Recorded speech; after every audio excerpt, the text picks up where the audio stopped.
Welcome back, students. Now in this lecture, we learn some important concept of journal and journal entries. हमने last lecture पढ़ा था meaning of journal, definition of journal, format of journal and types of journal entries. और इस lecture में पढ़ेंगे some important concepts of journal and journal entries. Let's start. First, placing of an order. Now, placing of an order is not a transaction, therefore no journal entry. तुमने कोई भी चीज का अपने बिजनेस के शॉप के लिए या दुकान के लिए तुमने ऑर्डर दिया है, लेकिन ऑर्डर एग्जीक्यूट नहीं हुआ है, तो it is not an transaction, therefore no journal entry. Concept number 2, division of goods. में फर्स्ट कंसेप्ट है, whenever goods are purchased, use purchase account. Whenever goods are sold, use sales account. Whenever goods are returned to supplier, means purchase किया हो goods हमने return किया है, तो use करेंगे purchase return account. Whenever goods are returned by customer, means बेचा हुआ goods अगर कस्टमर ने रिटर्न किया है तो यूज करेंगे sales return account. But in concept number 3, whenever assets are sold or purchased, use assets account. हमको परचेज या सेल अकाउंट यूज नहीं करना है. कभी भी असेट्स परचेज किया है या असेट सेल किया है तो यूज करना है असेट अकाउंट, नॉट परचेज और sale account. Now concept number 4, cash versus credit transaction. Now students को ये कोई भी ट्रांजेक्शन पढ़ने के बाद आइडेंटिफाई करने को आना चाहिए कि ये ट्रांजेक्शन कैश ट्रांजेक्शन है कि क्रेडिट ट्रांजेक्शन है. हम यहाँ पे कुछ एग्जांपल लेंगे और देखेंगे कि ट्रांजेक्शन कैश ट्रांजेक्शन है कि क्रेडिट ट्रांजेक्शन है. तो first is cash sales, means goods are sold for cash. Now cash अगर बोल दिया है तो transaction is cash transaction, means उस ट्रांजेक्शन में वर्ड अगर कैश आ गया है तो कैश ट्रांजेक्शन ही होगा. Second, goods sold for cash. Again goods are sold for cash, rupees 5,000, means transaction is cash transaction. Goods sold worth rupees 5,000. अब यहाँ पे बोला नहीं है कि कैश ट्रांजेक्शन है कि क्रेडिट ट्रांजेक्शन है. इवन किसको सेल किया है उसका नाम भी नहीं दिया हुआ है. If nothing is mention in transaction, we'll always assume transaction is an cash transaction. Fourth, goods are sold to Ram for cash. Now goods sold किया है राम को, ओके, लेकिन कैसे सेल किया? कैश में, means transaction is cash transaction. Again इस sentence में हमको कैश दे दिया है, then transaction will be cash transaction. Goods sold to Ram on credit. अब क्वेश्चन में ही बोल दिया है कि राम को गुड्स सेल किया है, वो भी क्रेडिट में, तो transaction is credit transaction. Now last, goods sold to Ram rupees 5,000. Cash के बारे में बोला नहीं है, हाँ नहीं बोला है सर, ओके, लेकिन राम का नाम दिया, मीन्स जिसको हमने सेल किया है उसका नाम दिया है, मीन्स पार्टी का नाम दिया है, और कैश के बारे में बोला नहीं है, तो ट्रांजेक्शन इज क्रेडिट ट्रांजेक्शन.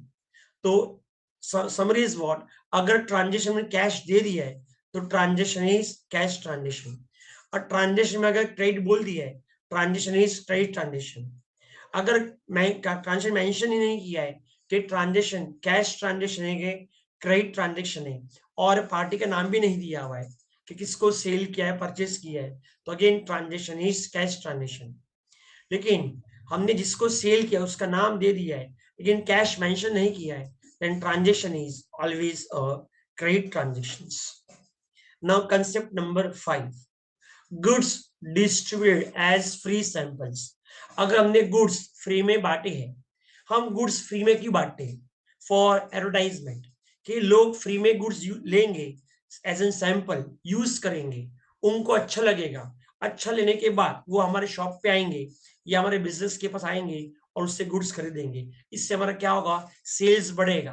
तो जो भी हमने गुड्स बांटा है फ्री सैंपल्स में, वो हमारे लिए क्या है, एडवर्टाइजमेंट है, तो ये मेरे लिए एक्सपेंस है, तो उसकी एंट्री आएगी एडवर्टाइजमेंट अकाउंट डेबिट।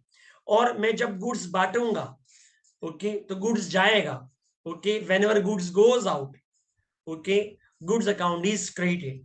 तो या यूज करोगे तुम वर्ड गुड्स या तुम यूज करोगे वर्ड परचेज, तो इसकी एंट्री आएगी advertisement account debit, because advertisement is an expense, और गुड्स जा रहा है तो टू गुड्स और परचेज अकाउंट। सर ये परचेज अकाउंट क्यों यूज करते हैं? इसका रीजन ये है, हमने गुड्स परचेज तो किया, मैं गुड्स परचेज क्यों करते हैं, सेल करने के लिए। जब हमने ये परचेज करके सेल नहीं किया है, हमने इसको फ्री में बांटा है, तो टू द एक्सटेंड मेरा जो परचेज का एक्सपेंस है वो क्या हो जाएगा, कम हो जाएगा। इसलिए हम क्या करते हैं, परचेज अकाउंट क्या करेंगे, क्रेडिट करेंगे। ओके, नाउ नेक्स्ट है concept number 6, goods withdrawn bye proprietor. Proprietor means owner of the business, तो गुड्स विड्रॉन बाय प्रोप्राइटर और owner of business for personal use.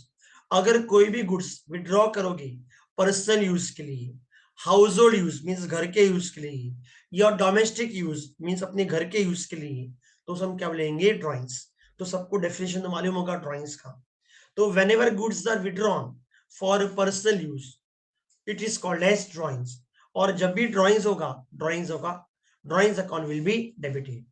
तो गुड्स विड्रॉ किया मींस बिजनेस में से गुड्स निकाला, तो बिजनेस में से गुड्स गया, तो whenever goods goes out goods account is created, तो एंट्री आएगा drawings account debit to goods.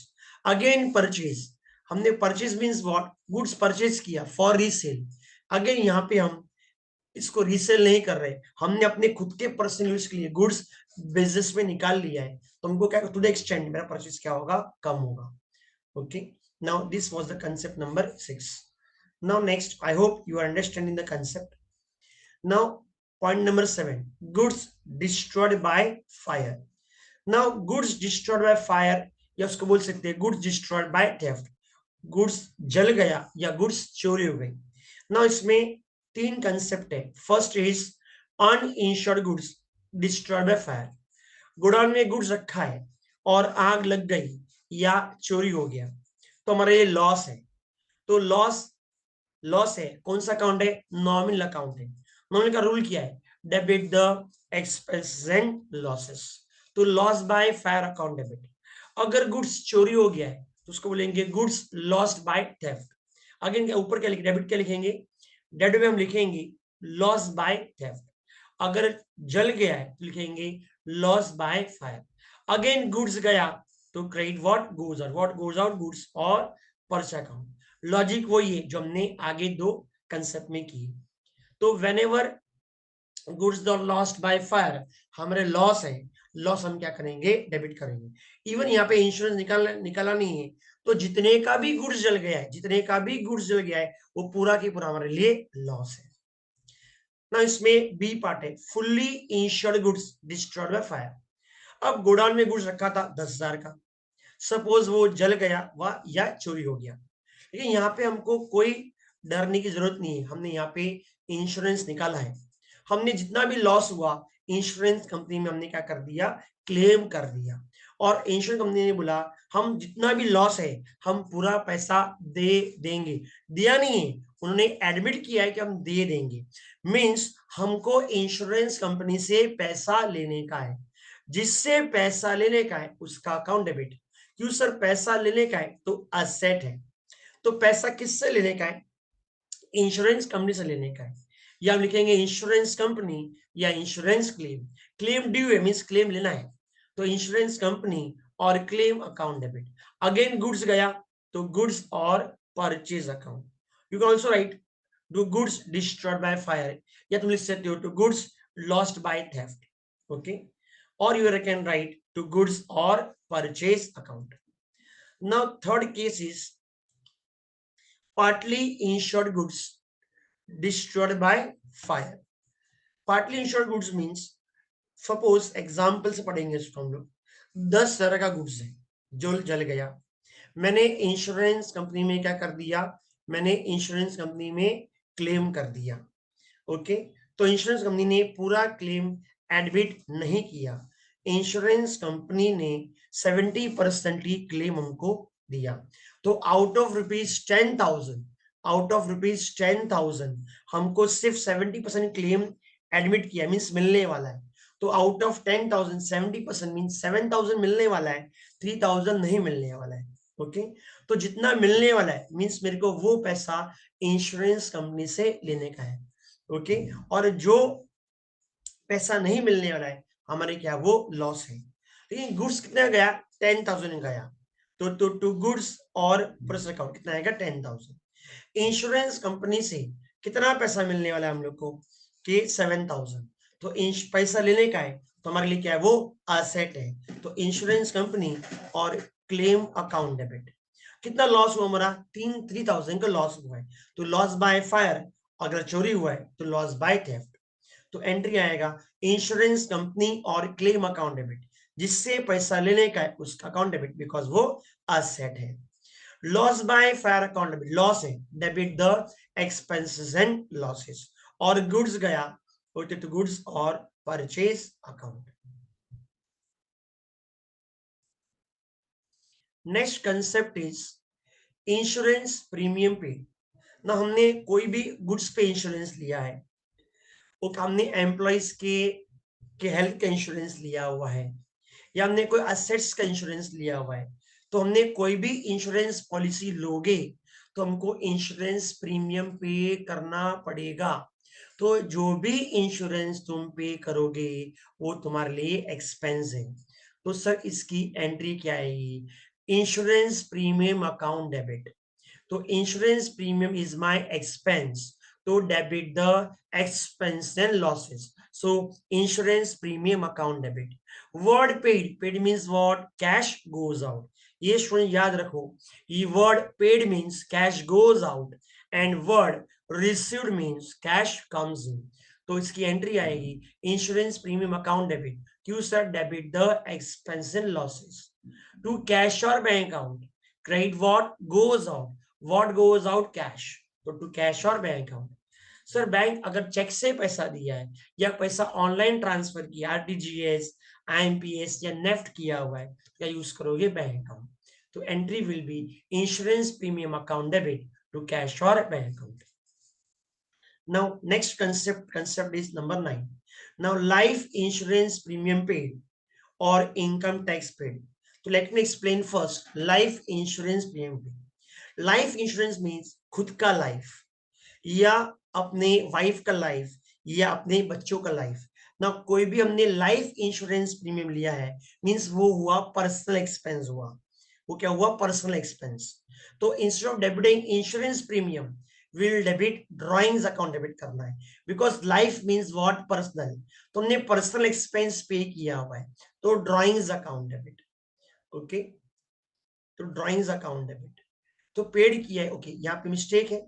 Okay, entry में टाइपिंग एरर है, तो गुड्स और परचेज अकाउंट नहीं आएगा, यहाँ पे आएगा drawings account debit to cash और बैंक अकाउंट। तो यहाँ पे वर्ड क्या दिया है, पेड। पेड मीन्स कैश और बैंक अकाउंट। तो जब आप इसको लिखोगे तो instead of goods and purchase you write cash और बैंक अकाउंट। कैश से पे किया तो कैश अकाउंट आएगा, और बैंक से पे किया तो बैंक अकाउंट आएगा। ओके, नाउ नेक्स्ट है income tax paid. Now, income tax paid is is not an expense in case of sole trading concern and partnership firm. Income tax तो income के कमाने के बाद का खर्चा है। ओके, तो in case of sole trading concern income tax paid ये एक्सपेंस नहीं है, ये ड्राइंग्स है कि इनकम टैक्स इनकम कमाने के बाद का खर्चा है। जैसे कि हम इनकम लिया 10 लाख, उसमें से हमने एक्सपेंस माइनस किया 6 लाख, तो हमारा प्रॉफिट कितना है, 4 लाख है। उस प्रॉफिट पे हम क्या पे करेंगे, टैक्स पे करेंगे। तो इनकम में से एक्सपेंस माइनस किया, उसके बाद उस इनकम जो प्रॉफिट आया उस पर हम टैक्स पे करेंगे। तो हमने एक्सपेंस में कहा माइनस किया, हमने माइनस नहीं किया। तो in case of soldering concern हमारे लिए इनकम टैक्स भी एक ड्रॉइंग्स है जो हमारा पर्सनल एक्सपेंस हुआ। तो अगेन लाइफ इंश्योरेंस पे किया है या तुमने इनकम टैक्स पे किया है वो हमारे लिए एक्सपेंस है। तो यहाँ पे आएगा drawings account debit to cash और बैंक अकाउंट। ओके, कैश और बैंक अकाउंट। तो इसको मैं करेक्ट कर डालता हूँ, सिर्फ 1 मिनट लगेगा। Okay, drawings account debit to cash और बैंक अकाउंट। तो ये मैंने कर लिया इसका करेक्शन, इसको मैं सेव भी कर देता हूं, तो ये सेव भी हो गया।